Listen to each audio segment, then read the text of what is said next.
mentioned my name, Arslanian. You know actually what it means? It means every Armenian name that ends with IN means son of. Ars means lion, so it's son of a lion. So that's how the origin of the name comes from. So yeah, so I was I'm like you mentioned, Armenian background. I was actually born in Montreal, Canada. Very typical traditional family. Grew up there, and I used to be quite good in school, and I was lucky enough to go into law school, and obviously, so I went to law school, became a lawyer, and as I was looking at even the profession of law, and I realized this industry is changing a lot, and the world is changing a lot, especially when I was in Canada, where things are a bit comfortable. Let's put it that way. And I literally one day I was watching this documentary on China, and I said, you know what? I can see the future is in Asia. And I literally went the next day to a bookstore. I bought a book called Chinese for Dummies. I jumped on a plane for Beijing. I learned to count from 1 to 10 next to this grandmother who was next to me, and she had nothing to do, and she couldn't sleep. So that's how we learned. And I landed in Beijing, and I spent a couple of months learning Chinese. And I was very lucky to get a scholarship to go to Tsinghua University, which is kind of the Harvard of China, to do a master's in Chinese law. Again, at the time, everybody made fun of me. Again, we have to understand this was around 2005, 2006. It was before everybody knew what China was becoming. And doing that, obviously, that was the graduate degree there. I did another master's degree in Canada on transnational law. And then obviously, I actually stayed in Asia. I moved to Hong Kong, worked as a lawyer for a couple of years, then moved to investment banking. And I was in banking for a couple of years. And I had at that time the same thing that happened. At one point during my banking years, I stopped and I did this executive MBA at the Columbia University, London Business School, and Hong Kong University. And then I realized the banking world is not what it used to be. There's why are we doing the way that things we're doing right now? And that's how I discovered Fintech, and actually discovered digital currencies and Bitcoin. This was around 2013. And literally, that's how it was the very early days of Fintech. I still remember the first early days of the Fintech community. I used to organize these dinners, and I couldn't even get 8 people to fit around a table. Again, this was really early days of Fintech. And to the point, I used to often invite some friends. I used to pay their dinner so I don't lose face in front of everybody else. And we created a little WhatsApp group. It was called the Fintech Aficionados. And really, that's how the rest is history. And I left banking and eventually joined PwC, where like I said, I went up the ranks as well in 3 years, and now I run the crypto business globally, and I'm also a partner there. So a lot of interesting stuff. Education is very, very important, Dennis. I come from a family that 100 years ago was entirely massacred as part of the Armenian genocide in 1915. And the last 5 generations, everyone is born in a different country. So my great-grandfather was born in what is today Gaziantep in Turkey, Antep. Those who survived moved to Aleppo. They did very well in Aleppo. There's literally a street called Arslanian today in Aleppo. Again, then they had to leave to Lebanon, where they did very well as well. But then the war started, and they had to leave everything and went to Canada. And then I came to Hong Kong, and my 2 young kids are actually born in Hong Kong. And I always say, I really have no idea where their kids will be born.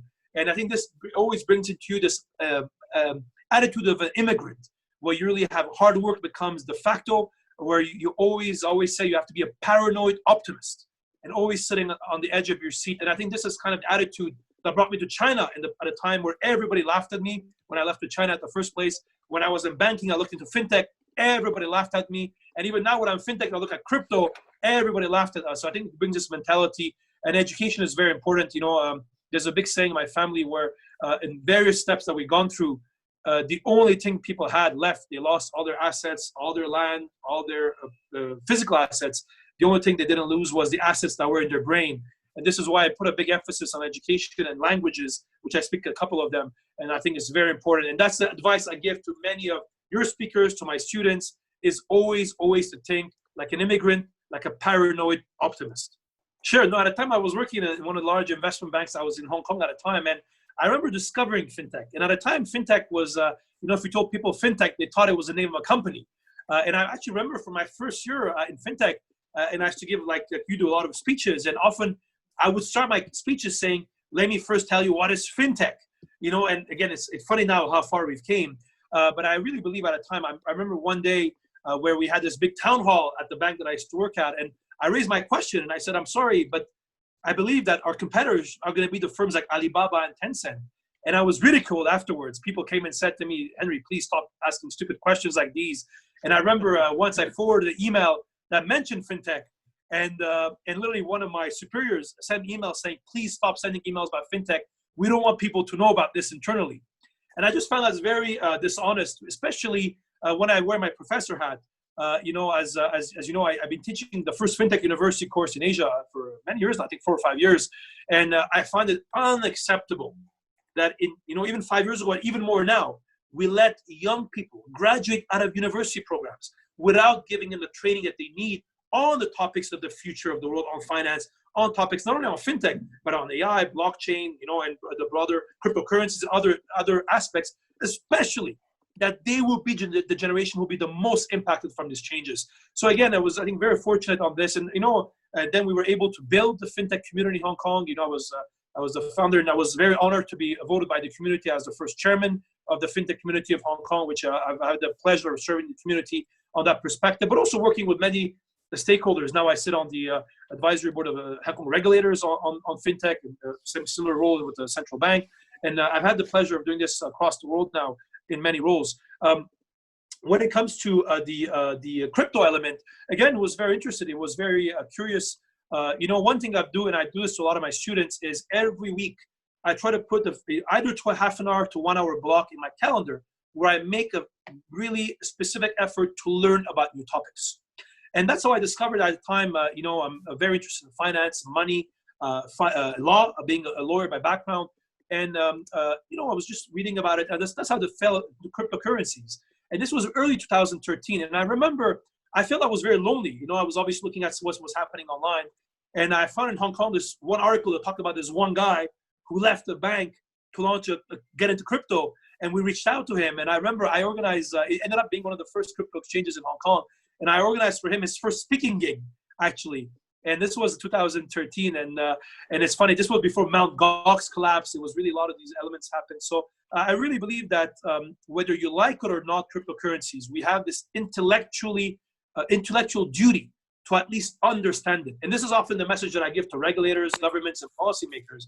You may like it, you may hate it, but we have this, it's intellectually dishonest if you just disregard it without paying attention to it. So this is how I fell into it. And joining PwC was very interesting. After I left the bank, we had a little short stint at a startup, and then I came to PwC, and these large big four, and I think this is one of the misconceptions people have. It's literally a network of entrepreneurs. I mean, when I came in, I told my leadership I want to launch this crypto team. They were like, yeah, good luck with your Bitcoin thing. Frankly, nobody knew it was going to be so successful. We launched this before the summer 2017. So really before the big bull market took off. And it's been obviously a big success story. One thing people don't understand about PwC, the purpose of the organization is to build trust in society and solve important problems. And God knows there's a lot of that in the crypto industry. And we literally built this business from scratch. And now we really have this one-stop shop solution. The last 18 months, we did over 350 crypto engagements across the world. So really, we're by far number one in the market, from not only stuff like crypto accounting, crypto tax, crypto regulations, to AML, KYC, crypto fundraising, even crypto audit.